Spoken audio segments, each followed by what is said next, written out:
starting right now. Here's your host, Alfredo Leon.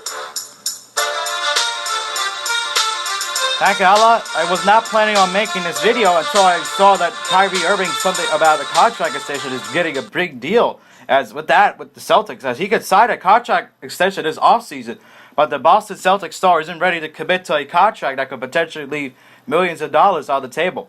Despite his season ending in disappointment and missing the Celtics' unexpected playoff run while tending to his ailing left knee, the All-Star point guard prefers to play out the final year of his deal.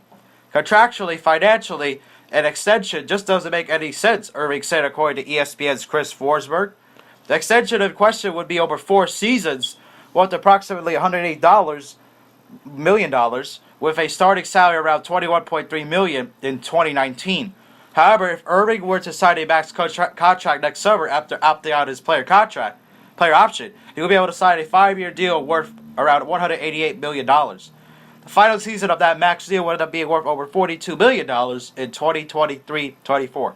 Until then, Irving's main goal is to get back to 100% and return next season to push toward another deep playoff run with a fully healthy roster. I think you guys can really feel my attitude is really just redemption next year, Irving said. Really integrating myself with our team again and really focusing on winning a championship. That's the only thing I'm really worried about. Until I get to that point, then I can't really answer any questions. I'm pretty sure management and I will have a talk, but that talk won't happen now. Wow, this is pretty big. Him not wanting to sign that extension. I can see why he wouldn't want to do it, because he wants to be able to sign the full max. A lot of players try to do that, especially with the one-on-one deal, with signing one deal, opt out, and then do it again. And then at some point sign an extension. Kevin Durant's done that. LeBron James has done that. The fact that he's not re-signing doing this extension means he's probably thinking about leaving the Celtics. That's what I've heard. Where do you think he should go? Where a lot of people say he should go. The Knicks. He's interested in going to the Knicks, especially since he's from the area. He grew up in West Orange. Sure, he grew up a Knicks fan. And the fact is he wants to play in his hometown. I don't blame him, especially with the fact that he's from the area. He grew up a Knicks fan, most likely. And the fact is he has a ring. He has nothing to prove.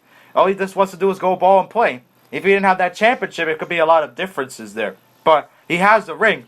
He doesn't have to win anymore if he doesn't want to. And plus, he wants to play in New York. I don't blame him. But I heard that it's more than just basketball, though. And the fact that he doesn't want to sign the extension could worry Celtics fans and worry the Celtics as well, especially him possibly leaving to go to the New York Knicks and play there. But I personally think it's just because he doesn't want to leave money on the table, and the fact is he wants to weigh his options and to see what he wants to do. And the fact is, if he has a great season, he could get even more money, like the $188 million extension. Plus, he just came off an injury. I could see why he doesn't want to sign an extension. But I think he's right. There's no point of signing an extension right now. But why? Because the fact is he could just wait and then hopefully make the money later. It is a risk, though. If he got injured again, he may not get that money. But he's trying to redeem himself because of the year he had due to the injury, and he didn't play the playoffs, which cost him there. And he doesn't want to be able to do that coming off surgery, signing a contract where he can leave a lot of money on the table. Makes perfect sense. Good business move as well. Obviously, he doesn't want to talk about it because his team just lost in the playoffs to the Cleveland Cavaliers just before the Cavaliers got swept by the Golden State Warriors. But still, though, the fact is what he did was incredible to not make this move. He's smart business-wise and everything because he doesn't want to get the money now. He wants to be able to sign it later. And it makes total sense as well. Good move out of him because he wants to try to be able to make as much money as possible later on to help him and his family be set up for life, pretty much. He's already set up, but also he's probably trying to play his cards to see eventually possibly going to sign with the New York Knicks.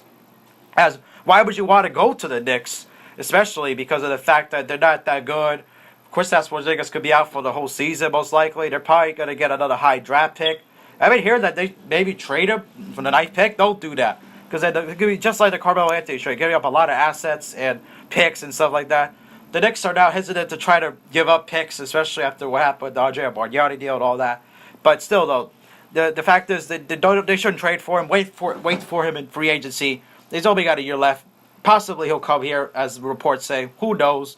Maybe he'll resign with the Celtics if he really cares about the championship. But this is a good move for him, though. Keep his strategy, even though there's a risk on the other side of it. If he got hurt, God forbid, then he wouldn't make that money. So it's a risk reward, but I think he knows what he's doing. I think he'll find a way to make it pay off, and he'll get his money. Obviously, 5 years is much better than 4. More money, the better. The fact that you get $42 million in his final year if he signed that extension would be incredible. $42 million a year, that's unbelievable. And so that's a slam dunk, no pun intended, to get that contract. So if I were him, a good move on waiting and everything, I would do the same thing if I was in his shoes. So pretty good move. And yeah, focus on winning the championship and worry about contracts and everything in the offseason. Pretty good thing he did that to shut him down. And the fact is now he doesn't have to worry about that and have the media keep asking him, because now he can just focus on basketball and try to help his team get back to the conference finals. You know, he wasn't a part of it because of the injury. So he could possibly help them get back to there and play, along with Gordon Hayward coming back and all the other guys they got with Jaylen Brown and Jason Tatum and everything. So this is a good move for him. And I think he's going to be able to focus more on basketball now and not have to worry about it until he gets towards the offseason. And then he can make his decision about whether he wants to stay with the Celtics or opt into his player option or whatever he wants to do. So pretty interesting move. And let's see what happens moving forward, if he will stay with the Celtics or go to the Knicks or whatever he's going to do. So it should be interesting to see what he does, that's for sure. Anyways, hope you guys enjoyed. Don't forget to leave a like. If you're brand new, subscribe. And we'll see you guys in the next video. Peace.